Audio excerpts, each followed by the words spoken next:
lupa teman-teman untuk subscribe Rizky TV.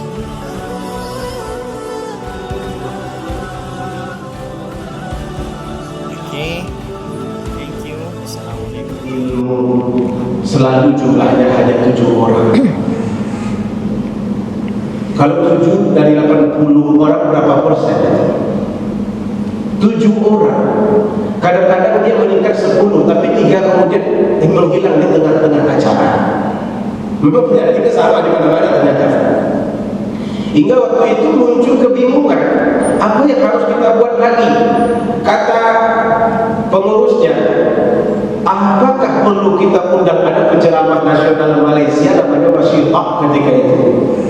Bagus cara penyampaiannya. Mestikah kita undang penceramah nasional ini untuk datang ke surau kita ini? Saya bilang, saya pun tak tahu. Silakan tuan-tuan ukur badan. Kalau tuan-tuan mampu membayarnya, udah. Kalau tidak, ya gimana lagi?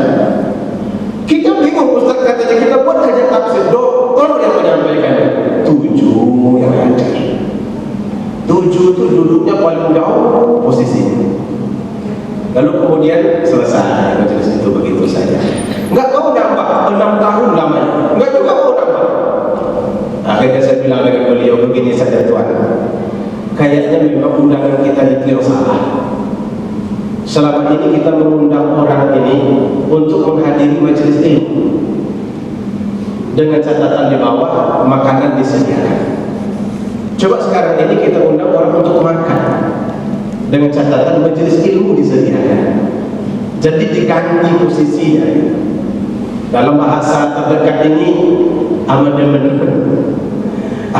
undang-undang. Ganti ke atas diundang makan gulai kambing. NB ceramah disediakan. Saya pikir itu akan sangat menarik, tapi itu tak jadi dibuat. Kalau sempat dibuat itu tersinggung banyak orang. Sampai saya kembali ke Indonesia, kondisinya tetap seperti itu. Jadi ibu bapak akhirnya akan muncul sendiri. Khiyarukum khiyarukum fil jahiliyah, khiyarukum fil Islam. Ada masa jahiliyah, ada masa Islam. Di masa jahiliyah itu ada emas, ada perak, ada perunggu. Di masa Islam juga ada emas, ada perak, ada perunggu, dan bahkan ada besi biasa. Ini tidak akan pernah bisa dilepaskan dari mana-mana. Maka emas akan tetap mengkilat dimanapun dia duduk dan dimanapun posisinya. Kalau orang memang sudah rajin mau berada di masjid ini, rajin, pindah dia ke Kalimantan Timur, tempat apa namanya, ibu kota baru itu di mana? Kalimantan Barat atau Tengah? Belum jadi lagi Bapak Ibu. Pindah dia ke sana nanti, dia akan tetap berperanan. Dia akan tetap mencari mana masjid, mana masjid. Kalau dia jauh dari masjid, dia merasa hidupnya tidak pas. Maka kalau kos-kosnya dekat dengan masjid, sebab dia emas. Emas itu berada di manapun akan tetap menghilang. Sebaliknya, di bawah dari itu sedikit perunggu. Kalau memang dari awalnya setengah-setengah, kemanapun dia dipindahkan tetap juga setengah-setengah. Mau diletakkan di satu masjid pun setengah-setengah. Dia nggak akan betul-betul komitmen. Dan yang lebih parah itu adalah besi. Kalau besi ini tetap besi, jika dia tidak berkarat itu lumayan. Kalau dia sudah berkarat, habislah.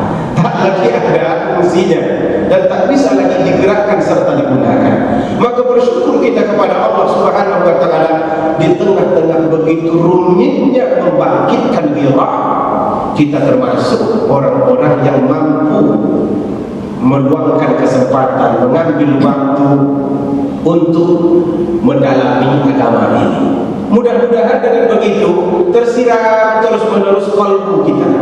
Karena ibu bapak, kalau hati ini kurang disirami, dia akan kering. Jika hati itu kering, mati pemikiran dibuatnya. Sebab manusia itu ada 2 sebetulnya. Yang menjadi fungsi besar dalam hidup kita itu ada 2. Pertama, akal kita untuk mengenal, dan yang kedua, hati kita untuk menggerak. Beda antara hati dan akal itu fungsinya. Akal itu untuk mengenal, sementara hati untuk menggerak. Orang kalau akalnya berfungsi, hatinya tidak bisa menggerakkan atau mati, maka dia tidak akan bergerak. Sebaliknya kalau akalnya tidak berfungsi, hatinya bergerak, maka dia bergerak zigzag, entah kemana-mana, tak terkontrol.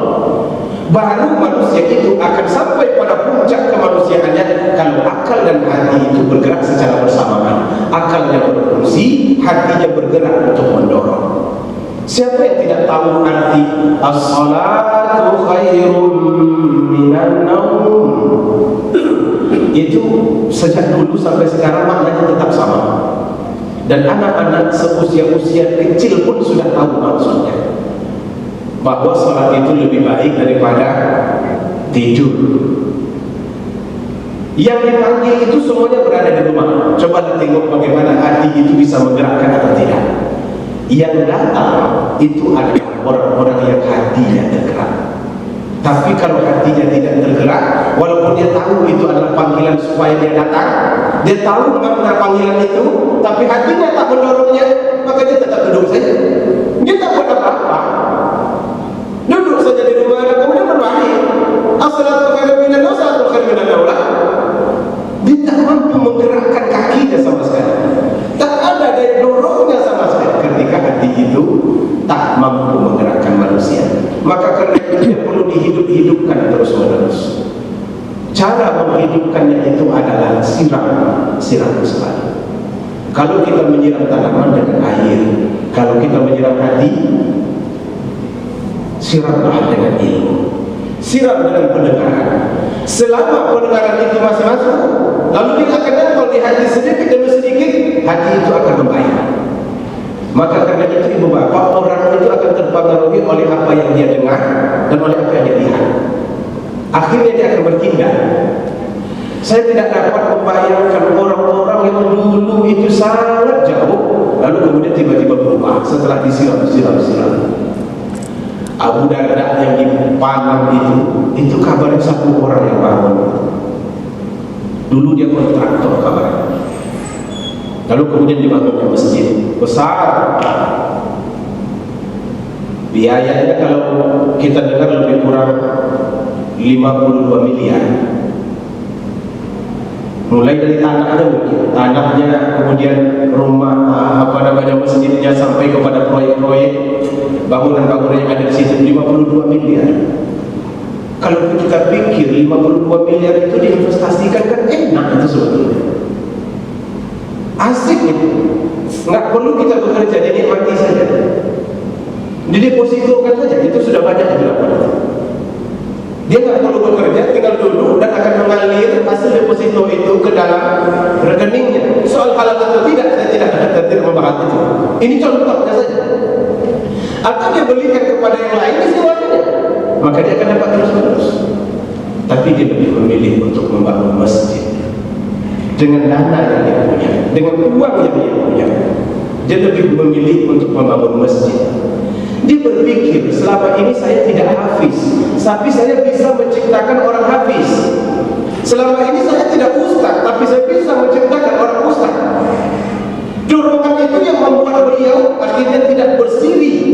Duit yang dikeluarkan itu keluar saja, akhirnya terbangunlah masjid itu. Sekarang memang benar-benar berfungsi. Dan itu tidak akan bisa dilakukan kecuali orang yang hatinya hidup dan selalu disirami terus-menerus. Makanya kata Nabi SAW, kata para sahabat, duduk bersama kami, mari kita tambah iman kita, karena sering duduk akan menambah iman. Semakin rilis tahun 2012. Ustaz kenal siapa penceramah materi ini? Saya tengok, saya rupanya menyampaikannya. Tahun 2012 lagi, diatur dulu rupanya. Saya masih teringat pelajaran yang Ustaz sampaikan tahun 2012. Hari ini saya berpuasa, ayah baik. Ustaz tak puasa ke? Begitu pula pertanyaan. Malu pula kita, cuma kita puasa, kita tidak. Menjadi siram terus-menerus. Memang untuk sampai pada peringkat enak itu ibu bapak berat, sangat berat. Tantangannya banyak sekali, sangat banyak. Kebosanan, aktivitas, ada kebutuhan, dan kadang-kadang lingkungan. Itu mempengaruhi kita semua di dalam mempunyai komitmen untuk menyerang hati. Padahal ini adalah urgen, lebih urgen daripada apalagi kita yang di usia-usia ini kan kalau dilihat nggak ada yang muda ini sudah tua-tua semua. Yang muda itu cuma saya kalau ditengok dari jauh. Kalau ditengok dari dekat tua juga. Tapi kan boleh dibilang sudah bahaya semua. Hampir mayoritas kita ini sudah separuh-separuh hitam putih. Kalau sudah hitam putih fotomu seperti lagu lama dulu, berarti kita sudah setengah abad. Setengah abad usia sudah. Nah artinya kalau usia sudah setengah abad, pasti kita harus punya aktivitas yang sesuai dengan umur. Karena setiap umur itu disesuaikan. Pakaian yang saya sebutkan ini bukan pakaian ini ibu bapak, tapi mulai di situ yang kita pakai, sikap dalam hidup, tata bicara kita, tempat duduk, teman duduk, aktivitas yang paling dominan itu sudah harus disesuaikan dengan usia yang kita miliki. Maka kalau sudah tua tak cocok lagi duduk di kedai. Kalau duduk di kedai itu habis waktu. Ditambah lagi nanti nonton main domino. Nonton saja memang, tapi tetap habis waktu. Kalau begitu alih fungsi, tukar tempat duduknya, menyandarlah di dinding masjid sambil merem-merem sedikit antara tidur dan terjaga. Itu lebih baik daripada duduk di kedai dengan mata terjaga. Jauh lebih baik duduk di sini dengan mata tertutup. Itu jauh lebih baik.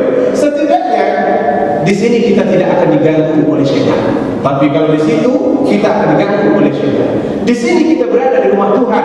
Di situ kita berada di rumah manusia. Di sini kita diberkati. Di situ kita tidak akan pernah mendapat berkah. Itu fungsinya. Tapi walaupun begitu, janganlah pula nyandar semua lalu kemudian tidur semua. Kalau semuanya nyandar dan semuanya tidur, tiba-tiba saya menghilang. Ulang saya dulu. Ini kayaknya sudah tenyak betul. Sekarang saya membangunkannya. Posisikan diri kita. Begitu juga aktivitas.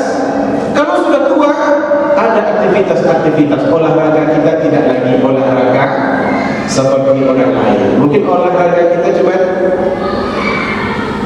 dan lebih banyak membalik-balik Al-Quran. Maka seperti yang saya ceritakan, saat seorang anggota MPR kita waktu itu minta doa supaya beliau didoakan dulu lewat jadi calon anggota MPR, saya bilang saya tidak berjanji akan mendoakan. Kenapa begitu? Usianya sangat tua pada waktu itu, tangannya sudah sangat keriput, dan dia sudah berkali-kali jadi anggota DPD, jadi anggota MPR juga sudah berkali-kali. Harusnya di usia seperti itu dia tidak lagi ikut sidang, tapi dia harus menyidang dirinya sendiri. Kemana diri saya selama ini? Harusnya sudah begitu. Dan harusnya dia tidak duduk lagi di meja yang mikrofonnya ada di situ, tapi duduklah bersunyi-sunyi membayangkan hidup ini akan segera berakhir. Karena ini sudah berubah semuanya. Matanya sudah mulai tak lagi hitam, kekuning-kuningan. Ini semuanya sudah mulai turun. Itu tanda bahwa malaikat maut sudah semakin dekat. Maka sebaiknya ketika itu duduk di sajadah, pegang tasbih, pegang Al-Quran, lebih baik begitu. Duit itu ibu bapak, Allahu Akbar. Sejak kita mulai menengok dunia ini, lalu kita ingin mencari duit, sampai sekarang akhirnya yang kita pakai itu cuma ada dua jenis. Pertama yang sudah kita makan, dan yang kedua yang sudah kita pakai. Dua itu cuma penggunaan uang itu. Selebihnya tak pernah lebih kita pakai dari itu. Oleh karena itu bersyukur kepada Allah. Mudah-mudahan Allah senantiasa memberikan barokahnya kepada kita. Amin ya rabbal alamin. Hadirin yang dirahmati Allah Subhanahu wa taala, sebelum kita tutup ada pertanyaan besar. Mana lebih baik? Punya istri satu tak baik dengan punya istri dua baik?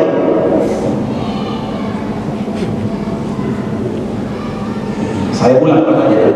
Mana lebih baik? Punya istri satu tak baik dengan punya istri dua baik? Punya